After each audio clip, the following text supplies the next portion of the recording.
số đấy bây giờ mà ta ngọc này ngày đi nhom bán tôi tranh thọ rừng mây thiệt hai về nắng nãy bụng pháo có buông quỳ mà cái chó đó nè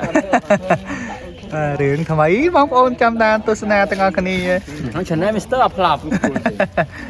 mà số giấy bút lao ngày đi đây ôn Flap ngày đi thọ rừng mây thiệt hai ngày đây thọ rừng mây thiệt hai bóng ôn số đấy đấy chứ ngày đi thọ rừng mấy thiệt hai mày đó sân tàu bây giờ chùa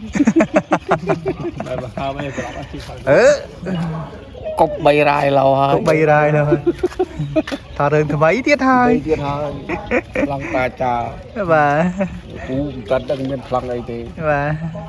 បាទសួស្តីបងប្អូនម្ដងទៀតបាទអានេះជារឿងថ្មីដែលរឿងហាបងប្អូន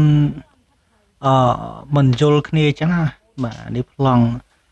បងក្តាប់ប្រូប៉ែតអីចឹងណាបាទនេះដៃកាមេរ៉ាមែនយើងហើយនេះស្រីនុតរបស់យើងបាទកំពុងស្លង់មើលតួថតណាបាទអូគេរំ TikTok បាទហើយស្រីនុតយើងចូលចិត្តរំ TikTok មើលមកស្អាតណាស់អានេះប្រូជាតិយើងបាទកំពូលមនុស្សបាទមើលធ្វើអីជុំជាមួយនឹងធីតារបស់យើងបាទអូស្អាតណាស់ធីតារបស់យើងនៅក្រៅស្អាតមែនតើបងប្អូនបាទ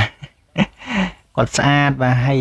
និយាយគាត់មិនទំនងដែរបងប្អូនបាទអានេះស្រីបញ្ញារបស់យើងបាទបងប្អូនជាច្រើនភាគអត់បានមើលបាទគាត់ជាប់រវល់រៀនបងប្អូនបាទហើយមើលក្រៅស្អាតណាស់បងប្អូនគាត់ស្អាតបាទហើយនេះកញ្ញាស្រីអូនយើងបាទកំពុងតែលេង TikTok ជាមួយនឹងប្រូបាទអ្នកថតឲ្យបាទនេះអ្នកឯកាមេរ៉ាមែនថត TikTok ឲ្យបាទហើយនេះប្រុសប៉ែតបាទហើយប្រុសប៉ែតដើរមកអត់ដឹងនិយាយស្អីបងប្អូនស្ដាប់បានបាទគាត់ច្រៀងដឹងច្រៀងបទស្អីលឺសវេវោកដល់ឲ្យច្រៀងមែនតើដឹងច្រៀងបទអីស្ដាប់មិនបានមើលមុខប្រុសប៉ែតបាទហើយប្រុសប៉ែតគាត់និយាយថារឿងថ្មីបងប្អូនរឿងថ្មីបាទថ្ងៃនេះក៏យើងបានសបផ្សាយជាមួយនឹងអត្រាទ័របងប្អូនបាទនឹងអត្រាទ័រនេះខ្លាំងមិនធម្មតាបងប្អូនបាទហើយធីតាយើងបាទធ្វើស៊ីធីតាមួយបាទថាថតរូបក៏ពិតថតជាវីដេអូសោះធ្វើស្ទាយច្រើនណាមកពីមួយថតវីដេអូតាថតធីតាស្អាតបងប្អូននៅកែវនឹងខ្ចីញញមើល brand មើល brand នឹងតិចមើលកំប៉ុងទឹករូបធីតាមើលទៅក្រោយអូដូចគ្នាទៀតពីណាធ្វើឲ្យវិញបងផងបងផងធ្វើឲ្យយេសម្បែកំប៉ុងទឹកក៏មុខដែរហើយឈ្មោះអីវិញនេះឈ្មោះធីតាស៊ូណែឈ្មោះណាអូនេះអូធីតាស៊ូអូស្អាតណាស់បាទអត់តមានតួណាចាអត់មានប្លង់ឯនឹងខែចាំមើលសិនណារៀបចំសិននេះបានយើងបន្តទៀតយើងថតប្លង់បងក្តាប់បាទថតប្លង់បងក្តាប់ជិះឡានបញ្ឆិចទឹកដាក់អ្នកភូមិអញ្ចឹងណាបងប្អូនបាទអានេះតួស្រីយើងតួប្រពន្ធបងសនបាទហើយនេះកញ្ញាយើងដែលមុខអត់សើចសោះអត់ញញឹមបាទតែនៅក្រៅញញឹមបងប្អូនបាទតែនឹងរឿងអត់ញញឹមទេតែភាគច្រើនគឺគាត់ចឹងមែនបាទអត់ញញឹមទេគាត់ភាគច្រើនគឺ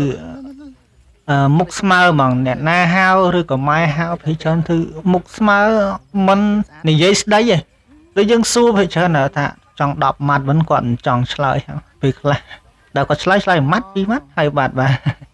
ហើយនេះកញ្ញាយើងកំពុងតែលេង TikTok បាទនេះអូទេសភាពនៅស្រុកស្រែបងប្អូនអើយខែនេះឡើងខ្ចីវក់តែម្ដងបងប្អូនបាទមើលទៅស្អាតស្រស់តែម្ដងយល់ថាបើយើងថតមកប៉ុស្តិ៍ពីរប៉ុស្តិ៍មើលទៅស្អាតមែនតើបងប្អូនបាទហើយមើលស្រែអត់ដាច់កតុយភ្នែកបងប្អូនមើលឃើញអានេះតួបញ្ញាយើងស្អាតមើលទៅវាពណ៌ស៊ីមួយពណ៌ស្អាតបងប្អូនបាទហើយវីដេអូនេះក៏ពិតទៅជារឿងហ្នឹងរឿងមិនទាន់ចាញ់ទេបងប្អូនដែរខ្ញុំថតបន្តិចបន្តួចបងប្អូនឲ្យបងប្អូនមើលអញ្ចឹងណាបាទហើយយើងក៏ចាប់បានទៅចាប់ប្លង់ដល់ស្អែកទៀតដោយសារ